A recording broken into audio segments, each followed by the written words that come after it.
that consistency of experience in terms of what are the values of the brand, what are the behaviors that we expect, that needs to be reiterated at every touch point. So whether that's a touch point with a manager, or it's a team meeting, or it's a group meeting, or it's a twice-a-year gathering, or whatever it is, if you're not reinforcing those reasons to come to work every day, the brand promise and how you deliver it to customers, then it's going to fall down. Prose and Comms.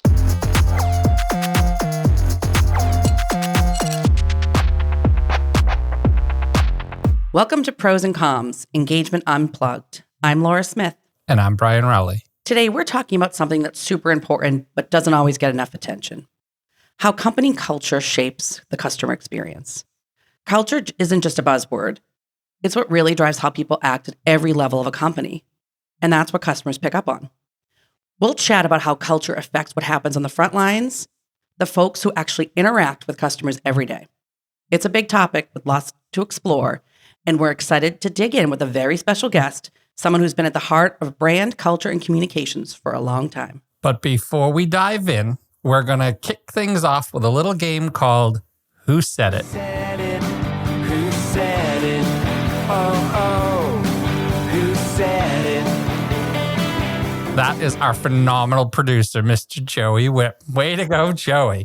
All right. So since we're talking about culture today, Joey's going to read us some famous quotes about culture, leadership, and customer experience.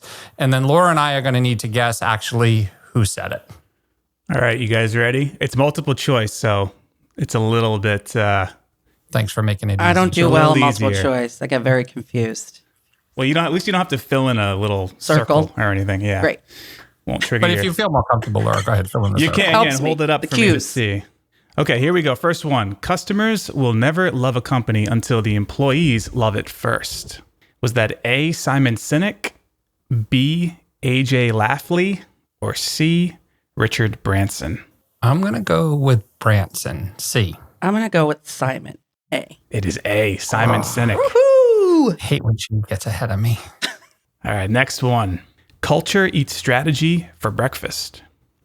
Was that A, Warren Buffett, B, Peter Drucker, or C, Elon Musk? Warren Buffett? Peter Drucker. It's B, Peter Drucker. Nice. We're tied. Scores 1-1. We got a tie game here. I love that quote. Yeah, that's a great one. That's a good one. That's a really good one. Question number 3. The people who are crazy enough to think they can change the world are the ones who do. A, Steve Jobs, B, Elon Musk, or C, Jeff Bezos? Jobs all the way. Right, Jobs Brian? all the way. Yeah, completely agree.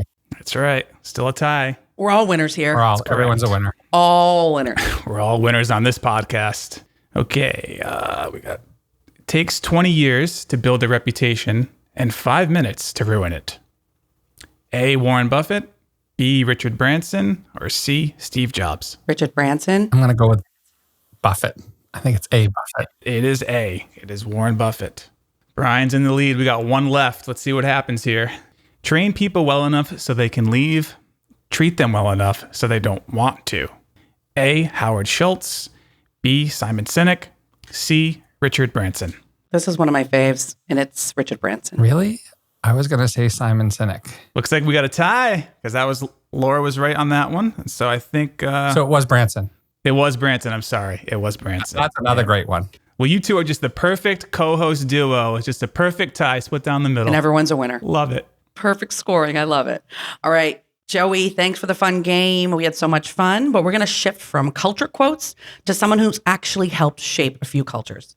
Today's guest is someone we're lucky to have known and worked with for years. A longtime partner, collaborator, and true culture champion. He's a communications leader with more than 3 decades of experience, helping major tech, consumer brands tell their story, bring their purpose to life, all while doing award-winning work along the way. He's also an executive coach, a trusted media and speaker trainer, and someone who knows how to help leaders show up with clarity and confidence, including myself. Oh, and every November, he grows a mustache to raise money for men's health that's truly unforgettable. Trust me, it even gets creepy. He's a true culture guy, and we're lucky to call him a friend. Please welcome Bob Osmond. Hey, both. Hey, Bob. Great to have you. And I have seen those November, those mustaches. They're interesting. I give you a lot of credit for those. You step out there. Thank you. Creepy. Nice, Laura. Appreciate that. It's all for a good cause, Bob. It is all for a good cause. I will say it is my least favorite month of the year because of the mustache, for sure. But it does its job. And it changes every year. I feel like sometimes it curves up, sometimes it, right? You just keep it steady. You got to mix it up. Yeah, exactly. You can't do the same thing over and over again. That gets boring. Bob, you are, I know, and I'm so happy that you're here because I know culture is such a huge topic for you and one that you're really passionate about. And I know myself over the years have learned a lot just from conversations you and I have had about this. But I think, one of the things as we jump in, I want to sort of jump in feet first here. And the question that I have is, can people actually deliver that great customer experience without a strong internal culture? Well, I think it is possible on a sort of episodic or one-off basis that's dependent on an individual delivering customer service, let's say, or customer experience, but it's not sustainable. So in order to deliver sustainably over time a consistent customer experience that builds brand love and brand reputation, you absolutely, in my opinion, need to have a strong culture. But can you, I guess the piece to it is, and this is kind of one of the things when you talk about culture, right? There's a lot of times we've all been working in those companies where you talk about culture and there's a lot of head rolls, right? There's a lot of eye rolls. People are like, no, yeah, this is what they're saying this week, whatever. I mean, can you actually, is there an opportunity ever for people to really fake it? Especially when it comes to so you may not agree with it 100% internally, right? You might come along a little bit for the ride, but from the external side of it, like, can people fake it and pull that off? Well, I think I loved all the quotes that you started with, by the way, some of my faves too. But I think that when we talk about customer experience, the thing to remember is that in many ways, it's the most honest thing a brand does. Right? So my experience as a consumer or in a B2B space as a customer is really going to be my experience of the brand. So it is hard to fake it until you make it because it really is experience, in my view, is culture made visible. So where you touch the brand most directly is generally going to be with another human being. Sometimes it's not, obviously, with the role of technology that's shifting and has shifted. But your overall experience is going to determine your view of what that brand stands for, even if it's inconsistent with what the brand stands for. So I think, yeah, you can maybe fake it till you make it a little bit, but ultimately it falls down. One question I have, Bob, and I think we've talked about this before, and Brian and I have had good spirited conversations around it, but does culture start at the top of an organization? Does it come top down, or does a culture really get created by the people within the organization and kind of roll up and down? Well, this is going to be an annoying answer. I think it's a both and I think it's an it depends. If you're early stage in a company, right, and a founder may have an idea about what the culture is, and the founder may have a tight group of folks that, closely held within the organization, they may very well together determine what that culture is. So there's one way in which the leader and all of the employees or those in the organization are really helping to shape it. There are other situations when brands go through transformations, like established brands, where they go through transformations either maybe due to a repositioning or a merger or an acquisition, where they have to look at, like, in what ways are we defining or redefining our culture? So does it come from the top? Sure, it can be defined top down. It can also be defined more democratically. But I would say, and we've seen plenty of data to suggest that this is true, where it can fall down is from the top down. So where there is a disconnect between what a brand purports to stand for or promises and the gap in delivery or perceived delivery, that can start from the top. I mean, obviously, a recent example is the reputational challenges that Tesla is facing, right, due to its CEO's actions. So whatever pulled people into that brand, I mean, one of the funniest things is you see these bumper stickers that say something like, I bought this before he went crazy.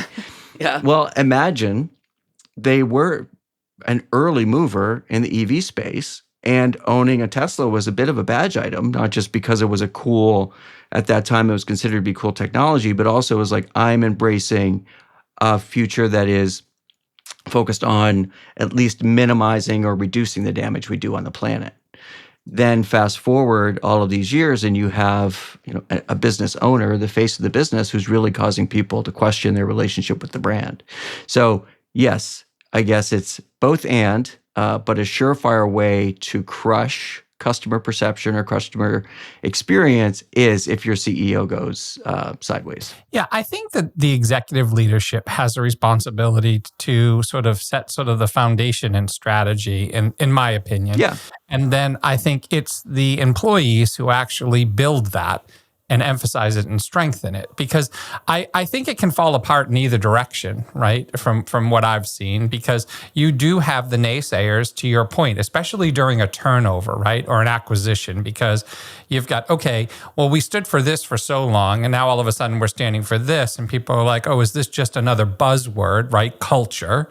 And in some cases, it's a fair question, because in a lot of cases, it really and truly is. And I think when you do that type of work and you do that acquisition, culture doesn't change overnight. It takes time.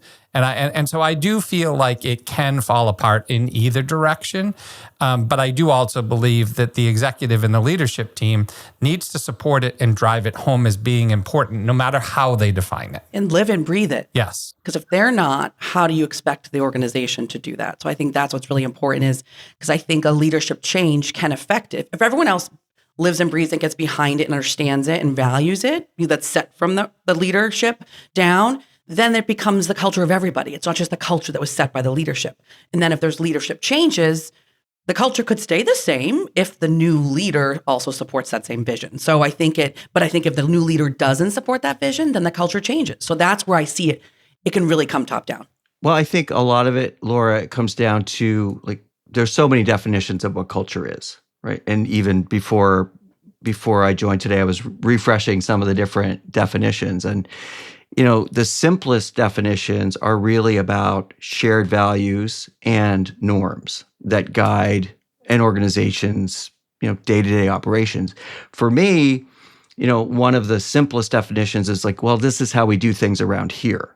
But better than that, it's not just the how we do it, it's the why we're doing it. So coming back to Simon Sinek, but also for whom we're doing it. And so the key is, this is why I think that, people who are building organizations, the central part is, if you're not thinking about your talent and building a talent-centric organization, then you can't expect them to put customers at the center of everything they do. And I forget which quote it was, but it was that idea that, your talent, you invest in them with the expectation or the hope that they will not want to leave. Mm-hmm. Because the point is that if you're investing in your talent, that means you're actually caring as much about your customer experience as you are about talent. And by the way, there's plenty of data from all kinds of different research houses and services firms about how companies that are customer experience centric and or talent centric and or culture centric outperform companies that aren't. It's a good segue, because then it does boil down to empowering your people, right? So making them be part of it, create it, and then live it. So how much of a role does empowerment play in creating standout experiences? And I think the one example that may stand out to us is the Ritz-Carlton example, where they're empowered to give customers access to different things. That's a way to build a relationship and connect with them. So they're really empowering their people, which then reflects on the customer experience. So how much of a role do you think empowerment plays? Oh, huge. I mean, I think if you have a very clear reason to go to work every day, you know why you're showing up, and you live in an environment that gives you clear guidelines, the empowerment or the autonomy to make decisions, right, that you think are going to be in the best interest of your customer and the brand, that makes a massive difference. And, Ritz-Carlton's just one example. I mean, obviously that's a luxury brand, but I think that happens day in, day out. even in small to medium-sized businesses or mom and pop organizations. It's the people who embrace the idea that the customer is the economic engine for the enterprise. Those are the ones that are successful. And if you think about it, empowering, I mean, it's not a really big lift to be able to empower your employees. It's a willingness. And this is, again, another example of where I think from the top down, this is where this helps drive culture. Because in order for people to feel empowered, it has to start at the top. It has to start for the people that they directly report to. And it has to be that feeling of an understanding that I do have the power to do something. I'm not just falling in line and doing, the expected. So that is, I think, a perfect example. And I think Ritz-Carlton obviously does a tremendous job at this because, I mean, you walk in there and you always get treated like the person that you're speaking to is the general manager, whoever the case may be. They all just make you feel like they can do just about anything to make sure that your experience is one that's good. Yeah. Go ahead, Laura. I was going to say just another example would be Trader Joe's. I know there's, different varying opinions on Trader Joe's, but when you go there, you feel like any person working there wants to be there and wants to help you and make this the most seamless, efficient process for you to get in and out and to make sure you get what you need. Mm-hmm. I don't feel like these people are faking it. I feel like they truly believe in whatever the organization stands for and the leadership and how they set that out because they feel like and there's different types of demographics of people that work there. I don't feel like it's like all the same and they're hiring the same kind of people to model. I feel like there's a very, it's just a range of personalities, but they all stand behind the same thoughts and processes and way in which they engage with customers. So that's one that's not obviously a luxury brand, but just another one that I know when I go in, I feel like, wow, they're being trained in a way that makes them want to help us and they genuinely want to be here and help the customer experience. Yeah, I mean, I think I agree with that example. I think what I feel when I go into a Trader Joe's is it feels aligned. Everything about that brand experience feels aligned in terms of just the way, obviously because they only sell their own products, they have a tremendous amount of brand cohesion in terms of look and feel, but just the vibe of the stores that I've been in, and by the way, it doesn't matter if I'm in a store in New York City or a store in Burlington, Vermont, the vibe feels very similar. So they clearly are making decisions about not just who they hire, because frankly, it feels very inclusive and diverse, but attitudinally, they're really crystal clear. And I think one of the challenges is that, alignment or misalignment is among the biggest barriers to being able to deliver a consistent consumer experience, but also a consistent employee experience. So if you're misaligned in any way, if there's a say-do disconnect between what you say, what you do, if there's a say-do disconnect in terms of what your leadership says or does and what's expected of you every day, then that's where things fall down because people just can't. I don't believe people can effectively perform whatever their job is if they're not clear why they're there, who they're doing it for. So that's actually an interesting segue because the other thing that you hear a lot when it comes to overall culture is employee communication, right? Making sure. So I'm just curious. I mean, you obviously touch on this here, but let's take that just a step further, right? How critical is employee communications? And, is there a certain amount of frequency? Because I think it's also an area, quite honestly, that's often overlooked. And I think that's when you talk about alignment, I feel like when that alignment doesn't happen, it's probably because there's multiple forms of communication or multiple messages that are being communicated. And that's when, and not to anyone's fault, but a lot of times your front line, right, starts to fall apart because one's saying one thing, the other's saying something different, and you have that. So I'm just curious from your perspective, obviously communication seems like that's another key, really big one. 100%. And what's interesting is if you read any of the communications industry publications, so like Provoke or PR Week or O'Dwyer's, earlier this year, one of the, I don't want to get this wrong, but one of the top priorities for brands was employee comms. Some people call it internal comms. I've never called it that because I don't believe it ever stays internal. And in fact, frankly, I don't know that I want it to stay internal in the sense of I want people to feel the kind of culture that I'm creating within my organization. So employee comms is critical, and you're right, not all employees have the same kind of job. So some are customer facing, some are working in a warehouse. In the world of technology, maybe some are working in a factory, or they're wearing a bunny suit all day in a clean room. They don't have things like email. So you have to think of what's the right channel to communicate the message to the audience in the same way that we would think of it in terms of external marketing. So, but everybody needs to understand what it is they're showing up for, to go to work for every day.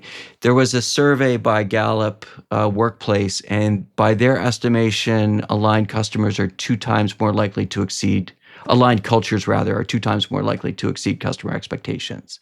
And you see all of these different data points based on all kinds of different data sets, but it's pretty clear that if you do not have alignment within your organization, you can't expect to deliver consistent customer experience. How do you know if your employees are aligned? Lots of ways. So there are companies like Qualtrics and others who do pulse surveys to determine employee engagement, employee alignment. I think there are ways that you can determine if employees are aligned just by virtue of middle managers and managers talking to their employees. I think in order to get there, though, there are certain things you have to do.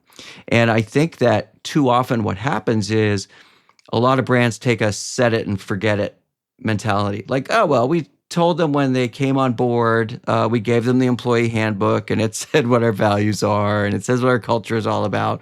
So they should just be able to deliver. The reality is, I forget where I first heard this, but it's, a CEO's job is to be chief repetition officer, right? We need to hear the messages over and over again about our brand promise, the culture that we want to deliver, and the experience we want to deliver for our customer. So I don't know if that answers your question or not, but I think that there are different ways you can benchmark it, you can test it along the way. And one surefire way, by the way, is to get customer data and feedback. Yeah. So I think sometimes people would just they're just going to blow smoke. They're like, sure, like those surveys and things like that. They're afraid to tell the truth because they think they're going to get figured out and all that. So that's why I was just more so curious around do you genuinely know when they're aligned? I mean, I think behaviors probably show that when people really start to you kind of see how people are behaving in their role and they're succeeding and they're having, great reviews and things like that, which all align up to the culture and what you're trying to create. But I think sometimes it's hard to read, but I do like your last point around, get customer data. Is the customer having a good experience, or are they engaging with employees that are telling the same message? Or, they're getting that they're meeting their expectations or exceeding their expectations, because that really could tell the leader if that's kind of carrying through the organization or not. I think another thing that's important too, though, what we're not saying here is hit them with emails every day, right? On and on. I do think there's a responsibility from an organization's perspective to be repetitive, but also to be creative in the way in which they push those messages for alignment. Correct. And Laura, we see it, right? We see it a lot in the digital signage space where, corporate is a vertical for us, and you start to see, corporate messaging that's actually being done. In retail, you see, back of house, right? And that as a ways to communicate with employees. But I do think it's important because just communicating and over communicating on one platform can also lead to a very negative culture because people just feel overwhelmed and don't know what to pay attention to or not to pay attention to. So I think we just need to make sure that we're not confusing those points. Yep. I love that clarification, Brian. And to your point, digital signage technology is a great example of the kind of thing that can be used to send messages to employees in a channel that makes sense to them. Mm-hmm. But I agree with you. Like any marketing message, it needs to be timely and it needs to be relevant. And in the case of building a culture, it needs to be relevant to the person's job. Nobody wants a barrage of emails from corporate telling them stuff. But to the point earlier about building a culture that's aligned, and you use the Ritz-Carlton example. I mean, if somebody needs a manager to sign off for what's right for the customer, then you've lost the moment. You do not have a customer experience or a customer-centric environment if that's what needs to happen. So the fewer hoops that you can have people jump through because they just know it's the air that they're breathing within the organization. This is what we would do. This is what I think my boss would want me to do. This is what I think our leaders want us to do. But that takes time and repetition to instill. Yeah. Yeah, I think that's a really good call out because I think, especially from a leadership perspective, if you're walking around and you're wondering why culture isn't as good as you want it to be, but yet there's all these hoops that people have to jump through in order to create a positive customer experience, then you have to stop and ask yourself, what am I doing wrong here in setting those expectations? 100%. So the way I would think about culture is it's the thing that fills the gap when there's no policy. Yeah. We don't know exactly what we would do because we don't have a precedent for this, but I kind of know how we should show up. And I definitely know why we should show up. You quoted A.G. Lafley earlier. My favorite A.G. Lafley quote is that execution is the only strategy the consumer ever sees. And I feel like it's the same thing to the point I made earlier that, that culture is the most honest thing that a company does. This has been a great discussion, but it's time for one of our favorite parts of the show, the hot seat. Step up, step in, you're in the hot seat now. It's hot seat, come on and Hot play. seat. All right. Obviously, we're ready for some fun. Welcome to the hot seat, Bob. Oh boy. Today we have You're a in it. special. You didn't know it, but you're in it. You're in it. Today we have a special twist just for our guest, Bob Osmond. So let me preface this a bit for those that don't know Bob. So for years, those of us that are lucky enough to have worked with him, there's been a running list of what we lovingly call Bobisms, to the point that I've even carried them into my new job and team, and people are saying them all around the world. I've gone global. I love it. They're little nuggets of wisdom around the world. I mean, I have a lot of impact. I have a lot of impact. They're little nuggets of wisdoms. There's sayings. There's mantras. There's some inspiring, some are practical, but they're all classic Bob. So I don't even know if Bob knows that there's this term Bobism, but we've created it and it's become a thing. So now we want to put it to the test to see if he knows which are Bobisms. So we're going to read a series of quotes. Some are definitely his and some are borrowed. So Bob, your job is to tell us, is it a Bobism? And if it is, just give us a little bit of context. Don't go on too long. Just a little bit of context as to where it came from, why you say it, maybe what it means. There's a few in this list that I say myself in my personal life as well, which people are probably already ready to kill the Bobisms in my world.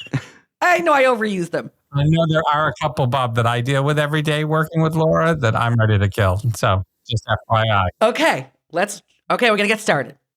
Feedback is a gift. Yeah.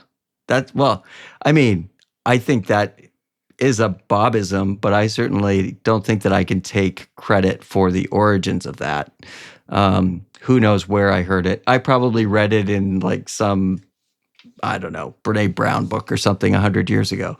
But I do believe that if you're going to create a culture that is a growth culture, you have to embrace feedback as a gift in terms of learning and improvement. I wish Brian would really, own up to that one because he doesn't really like feedback at all. No, I've come around to feedback as a gift. I'm there with that. There's others that I'm not so sure about. Okay. Because right, I try to use it on you. Yeah. Let's try this one.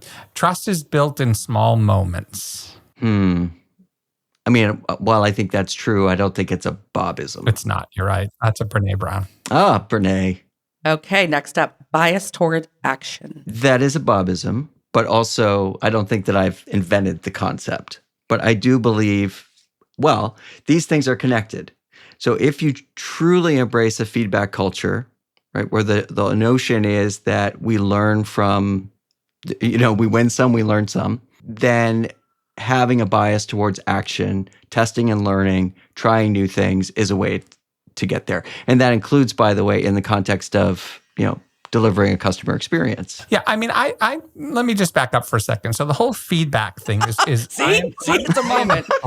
Oh boy, here we go. I embrace the feedback thing. I think the part of feedback that I have problems with is when people do like that feedback sandwich approach and all that stuff, right? Like that's not constructive. Overall, constructive criticism and feedback, I welcome every day. But when you try to put it in these little boxes of like, oh, here's all the good things you do, here's all the terrible things. Like, that doesn't necessarily work for me. Brian, amen to that. Yeah. I am, along with many other people, on a mission to obliterate the idea of the feedback sandwich. I think it is more about the person delivering the feedback than it is the person receiving it in that way.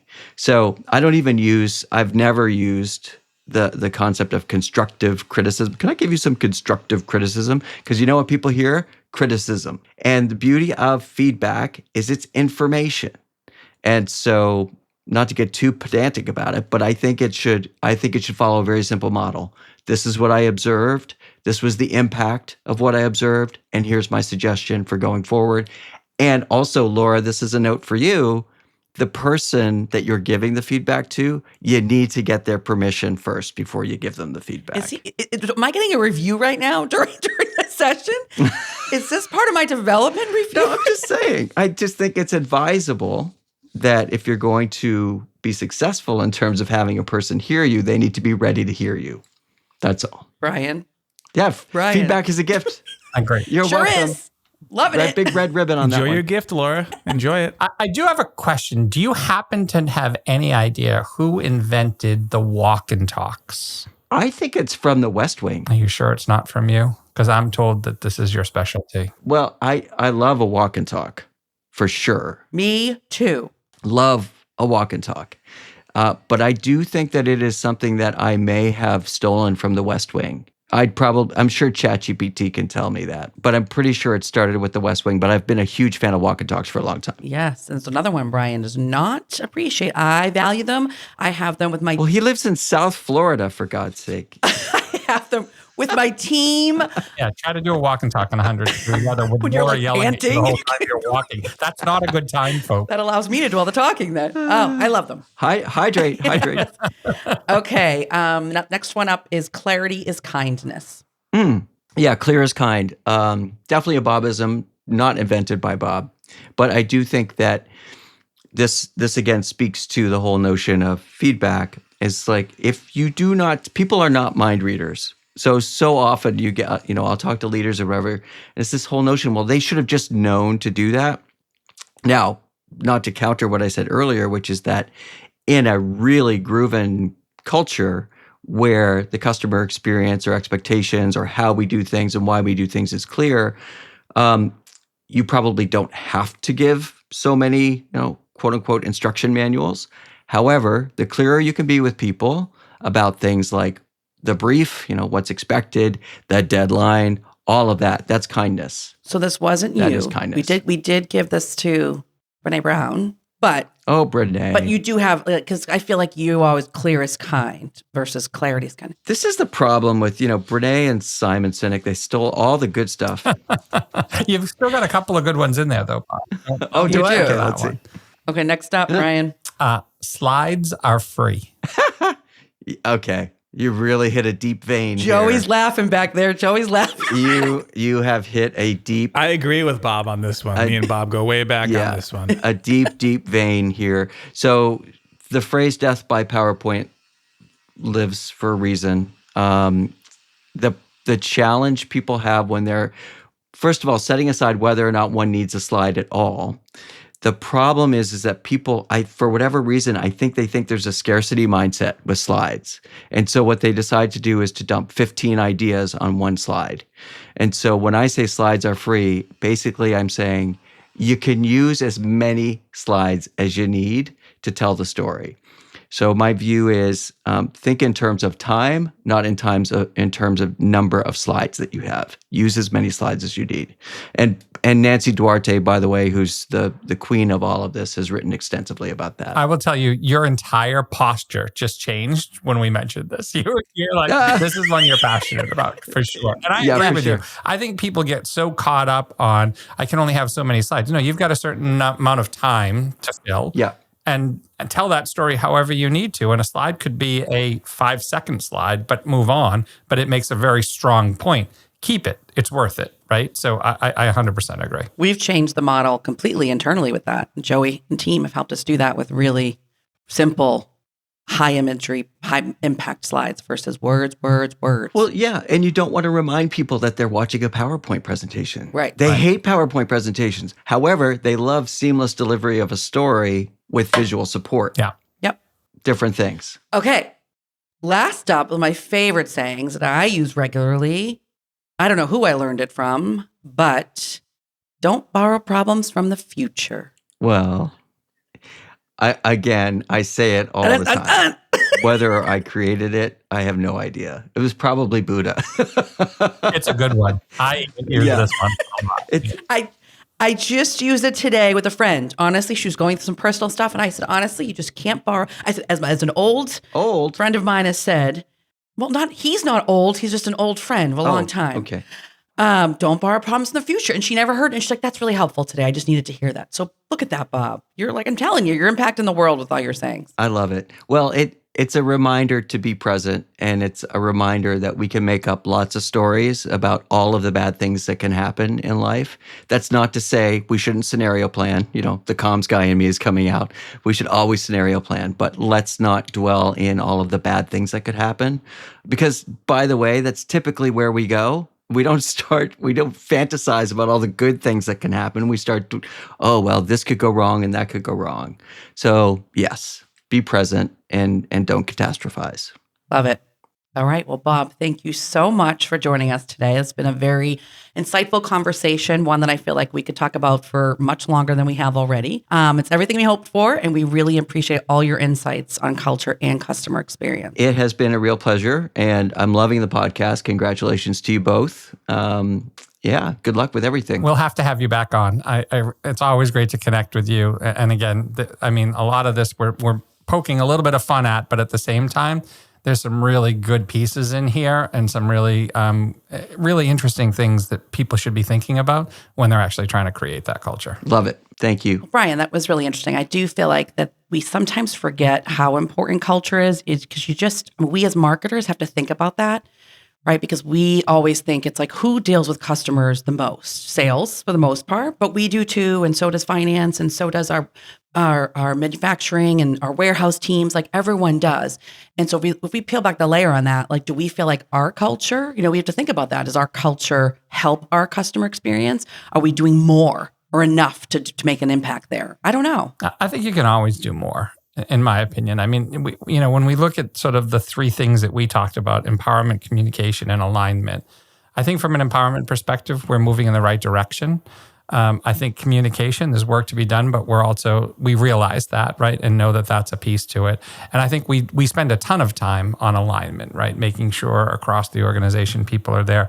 But I think the one thing that Bob said that really stuck out for me was culture fills the gap when there is no policy. I think that's actually really interesting, because if you develop your business in a way that can answer that, and again, it goes back to giving people the tools they need in order to create that best customer experience. And those aren't always physical tools. Those are just abilities to do some of the work that they're intended to do. I think it's a really important point. But one piece too to close us out is, like, we were at InfoComm last week or recently, and there's so many positive customer stories people were telling us and what great experiences they have with Brightside. Mm-hmm. So if you look at that, it's a technology, that's definitely what they're experiencing, but it's beyond that. So I guess even challenging my own point I just made, clearly we're doing something right because people have a lot of great things to say. So we're having a positive impact.